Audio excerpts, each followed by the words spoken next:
3, 2, 1, 0. Ignition. On February 22, 2019, a SpaceX Falcon rocket was launched from Cape Canaveral in Florida. Along with telecom satellites, the rocket also carried the Israeli Beresheet lunar lander. Israel had hoped to become the fourth country to safely land a spacecraft on the moon. It was a very ambitious mission indeed. After being lifted into space, the lander fired its main engine to put itself into a secure orbit around the moon. The landing was planned for April 11, 2019. We have passed the point of no return. We are in the landing process. The landing attempt was broadcast live, but it didn't go according to plan. We currently have a problem in one of our inertial measurement units. We lost telemetry for a few moments, and now we've got telemetry back again. We seem to have a problem with our main engine. The signal was lost, and the Beresheet lander vanished. I was watching that event live in real time. They were going for the landing, and suddenly, blank faces, poof, it was gone. You're watching the FFG Archives, uncovering our remote viewing debriefs from the vault, raw, unfiltered, and decades ahead of their time, now released for the first time on YouTube. Watch them all at futureforecastinggroup.com. What happened? I started thinking about that, and I wondered, how could this go so terribly wrong? We first landed on the moon 50 years ago. Apollo 11 was 1969. A half century ago, we landed on the moon. Think of how much improved technology is. Think of the fact that they didn't really have computers 50 years ago, and now we have amazing computer technology. How could this happen? I thought this would be a good remote viewing target, so I tasked this out as target 34FI-82NG. Everyone was blind to this. I was the only person who knew what that target ID represented, and I didn't tell anybody. So here we see the remote viewers. Look at this event. Hi there and welcome. I'm doing target 2004 today, which is a target for crypto viewing. I have no idea what it is at this stage, it's blind to me. This is target 34FI-82NG for this location. Okay, so this feels like an object. Feels like it's moving. Feels like it's downwards. Feels controlled.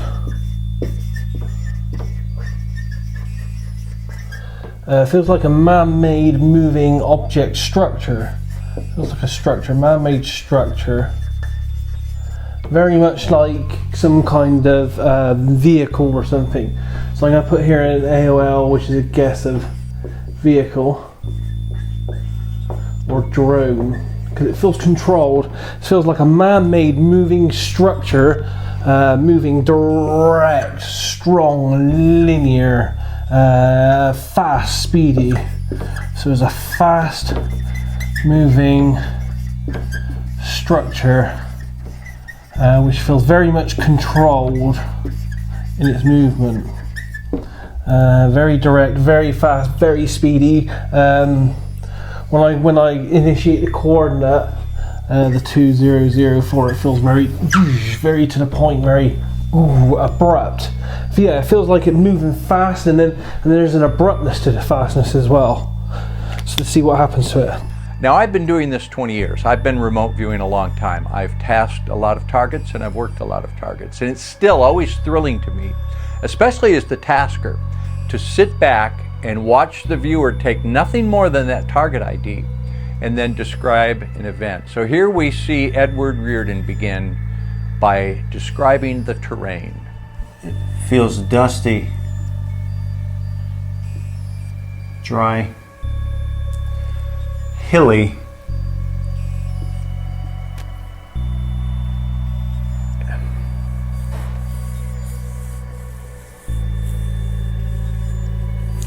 and inside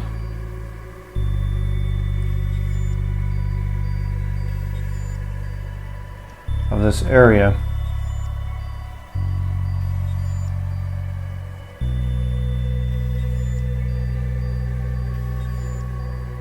What feels like a crater.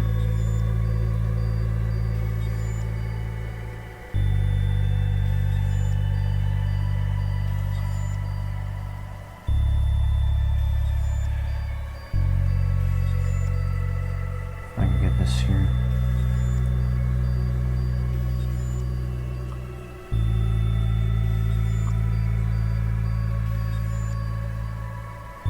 It kind of goes in.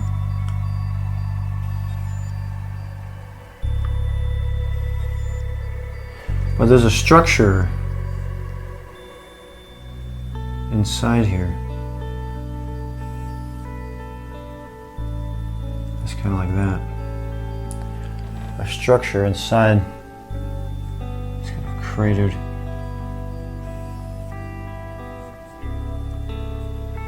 Area.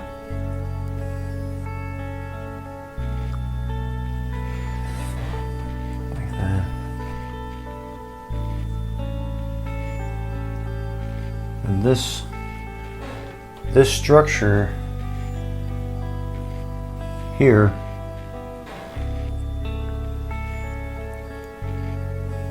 I have the strong sense of like a monitoring system.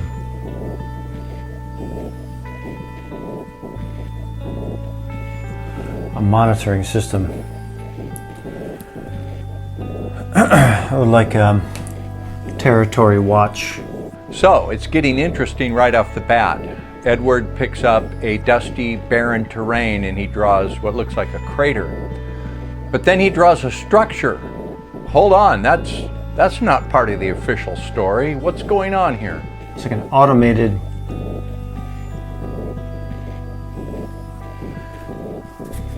not alive, meaning this feels like it's like an automated defense shield here.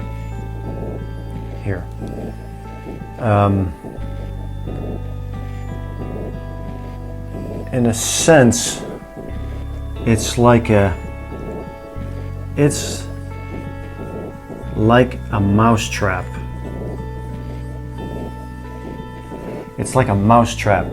It's sitting there waiting to be triggered. That's what's interesting about that structure. It's like it's just sitting there waiting to be triggered.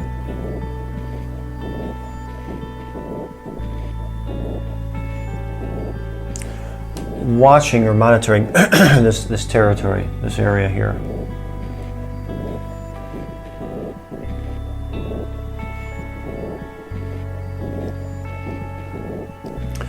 And it feels like this was triggered.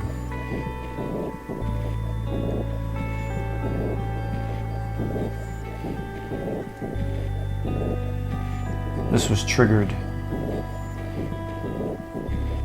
in an event.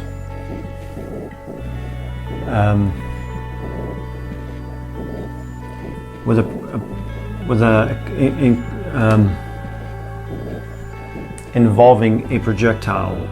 Here we see remote viewer Edward Reardon describing an energetic event involving a missile. It seems to be compelling target data. But is he seeing the launch or perhaps the firing of the thrusters to change the spacecraft's orbit?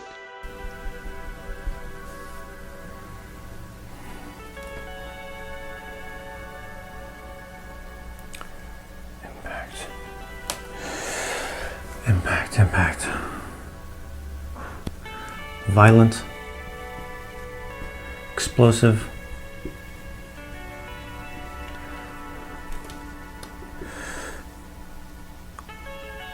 Like a missile. Like a missile. Or is he seeing the actual destruction of the doomed Israeli landing craft? Violent. Explosive.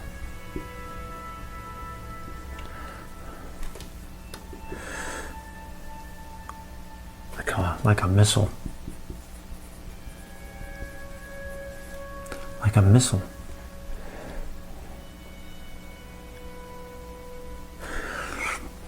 Projectile. But it feels like a missile. I kind of get that sense. During the mission, the lander had maneuvered itself into a circular orbit around the moon.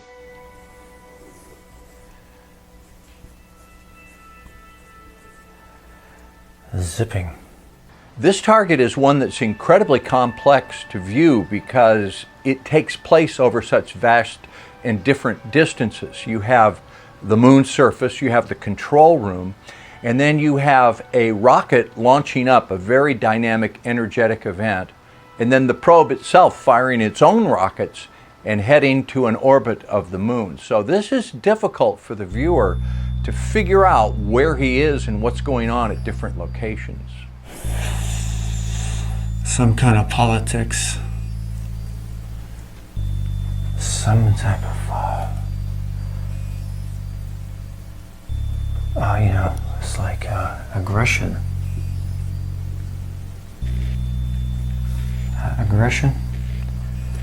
Aggressive tactic.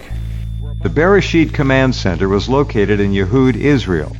Scientists and technicians in uniforms monitored the craft from a large control room, as seen by Edward Reardon. Remember, he had absolutely no prior knowledge of the target, and that is some remarkable remote viewing. This feels really big here. With these guys on the monitors doing things. It feels kind of dark in here.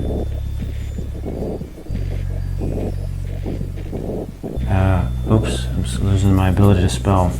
And cold. And it's cold in here. It feels very cold in there. Tracking. The idea is here of tracking. Tracking. But this, I'm getting this sense of more out here. This could be the moon. I get a sense that this is the moon.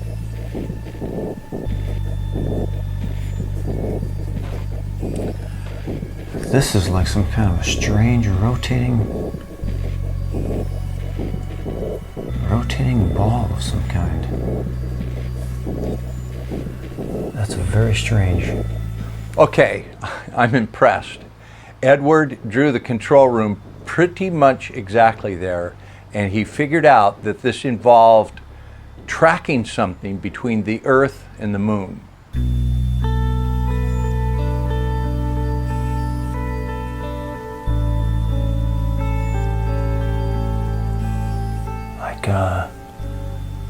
It's like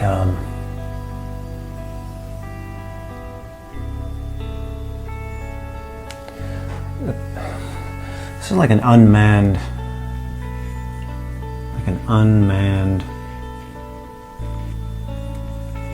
system triggered, and it may have been accidental.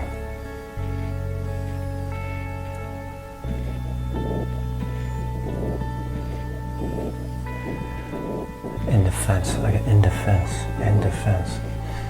That's interesting, and we'll get back to that. One of the last signals from the spacecraft was a selfie. The lander took a picture of itself in front of the moon and beamed that back to the control center. So this wonderful selfie picture from an altitude of about 22 kilometers is on the background of the moon as we are approaching the landing site. No doubt an exciting moment in the control room when that came in. And I believe Edward Reardon remote viewed that event. Watch this as he draws something on the screen and senses the excitement. In my analysis, he's watching them watch that selfie come in. You have data command,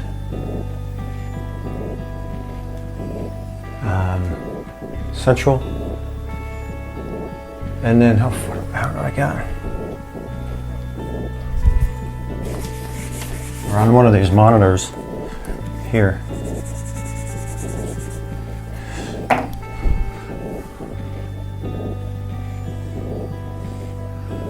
is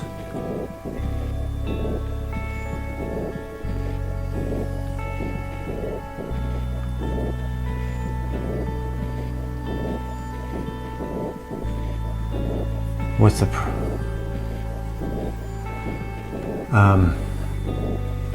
the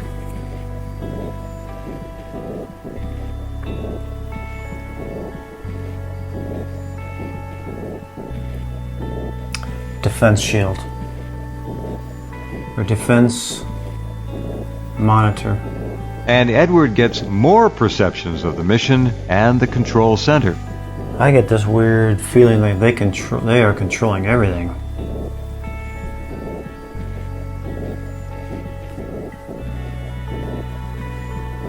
Very high end. They're very focused. It's like I don't know how else to say it, but it's like they don't have lives.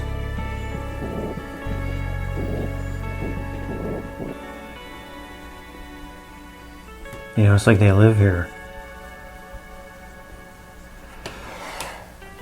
It's like they live there or something. You know, 24/7 surveillance. Can't spell. Or 24/7 monitoring. Constantly. That's a lot of work. There's a lot of work going on. A lot of work here. It's like they never get to stop or something.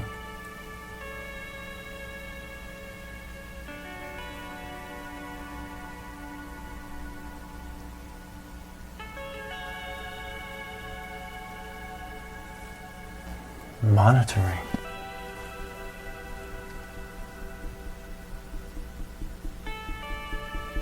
Watching. The question is, who's monitoring who? Obviously, the Israeli scientists are watching their spacecraft 24/7, but who was watching them?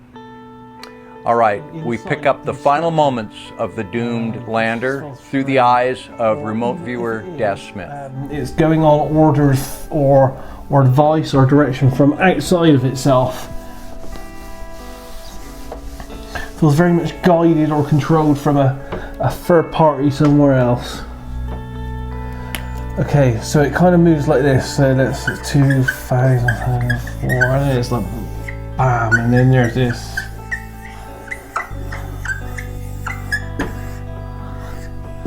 Then there's this expression of force and movement.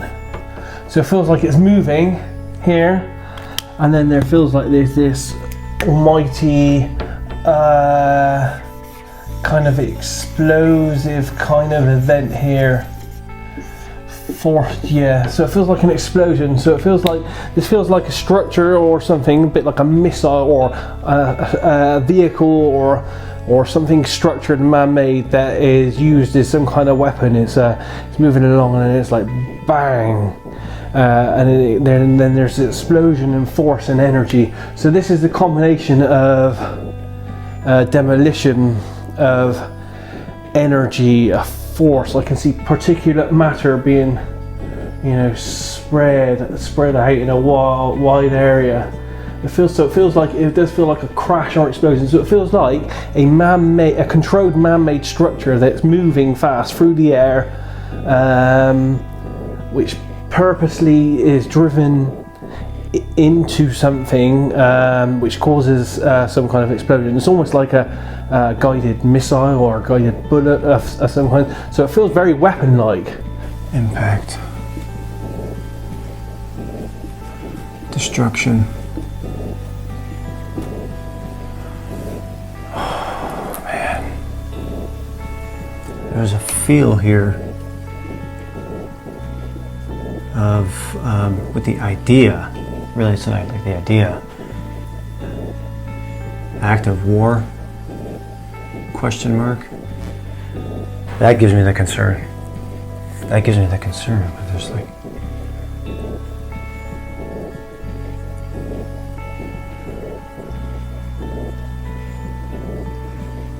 impact here. Explosive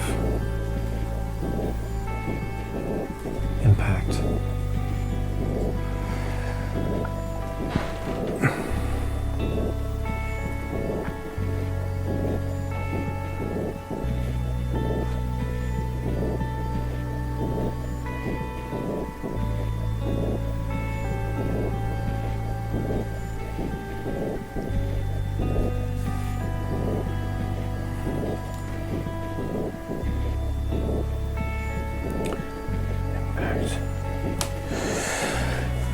Impact.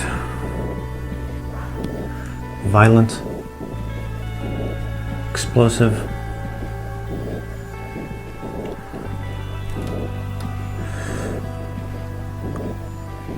Like a missile. So who's behind all this? Is this more than just a scientific mission? Let's go back to Daz Smith as he takes a look behind the scenes.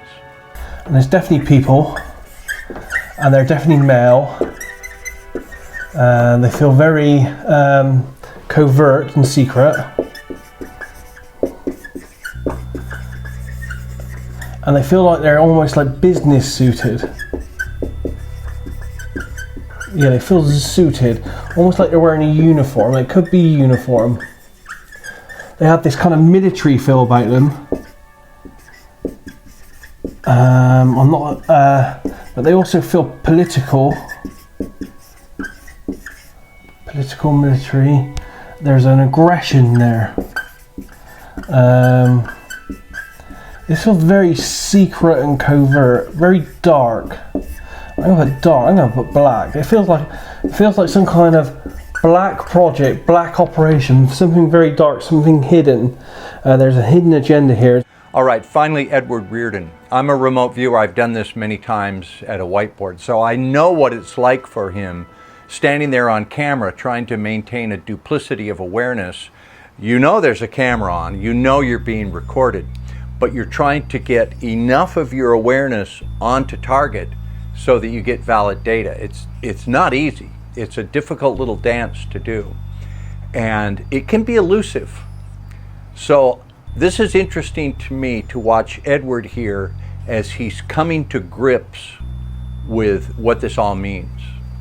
Part of the defense is this energetic feel.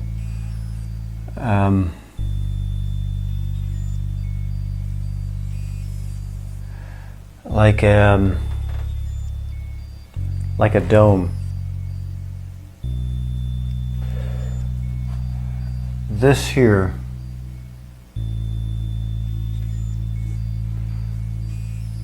feels like an energetic dome, or like a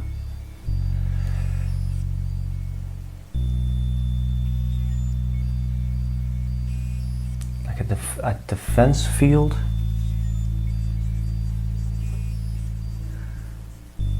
Or shield.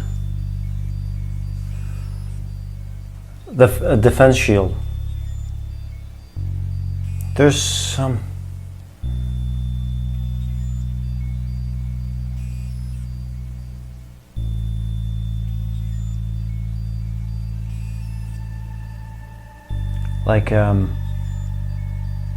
like a dome. This is like some kind of a dome feel there as well. It's interesting. It's interesting, like it's waiting to get set off.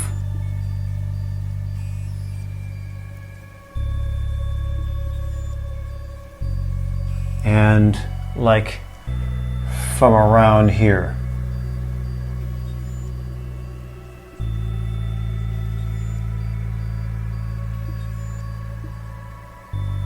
From around here, you know, it gets snapped.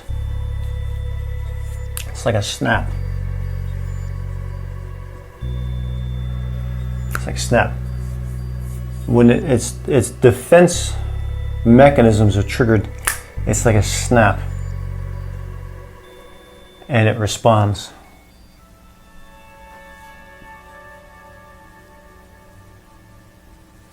That's why it reminds me of like a mousetrap. You just hit it and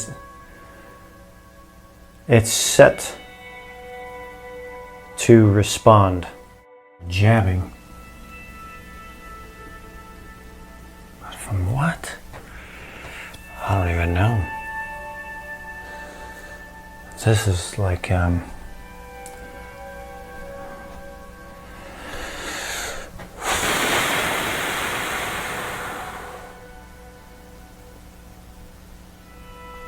kind of strange, where am I at here? Like some kind of a strange cloaking.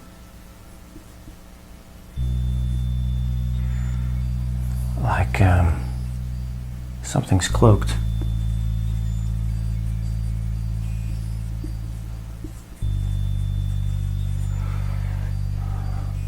Sending this.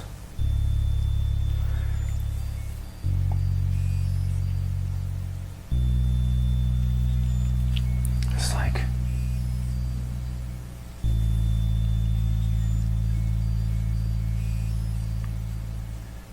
I don't know. That's like an invisible plane.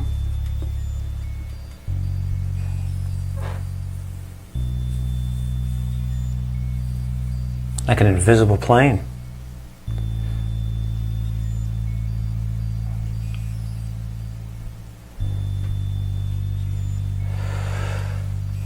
This feels like it's an area that I should not be going into.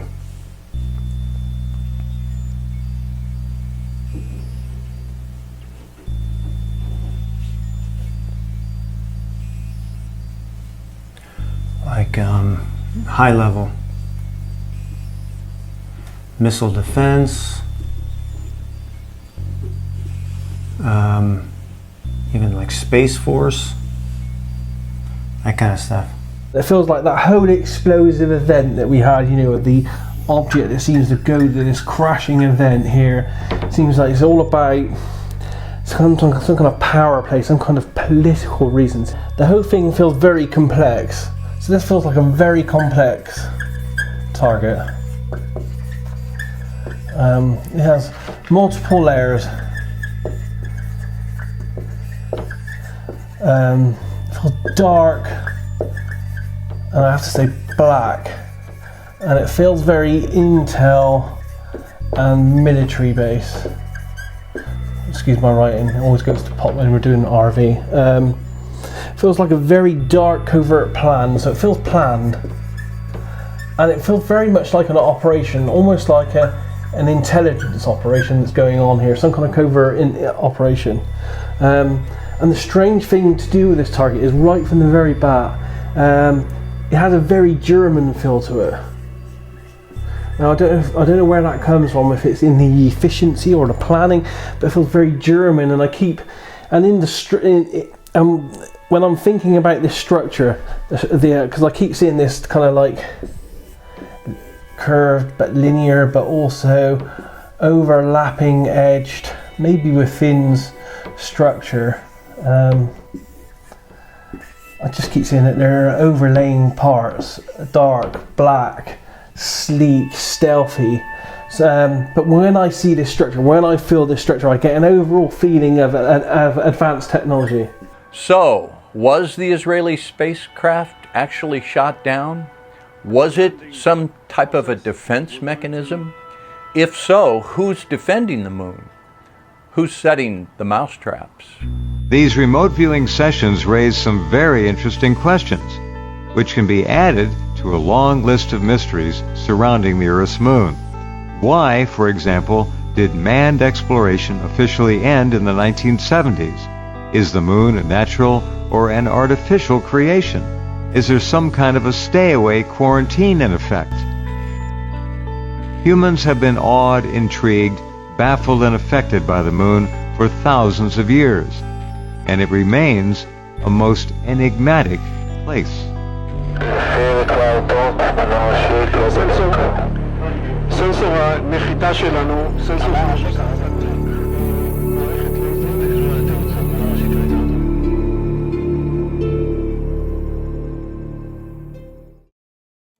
Subscribe today for full access to our massive archive of remote viewing debriefs. The past, the present, and the future, only at futureforecastinggroup.com.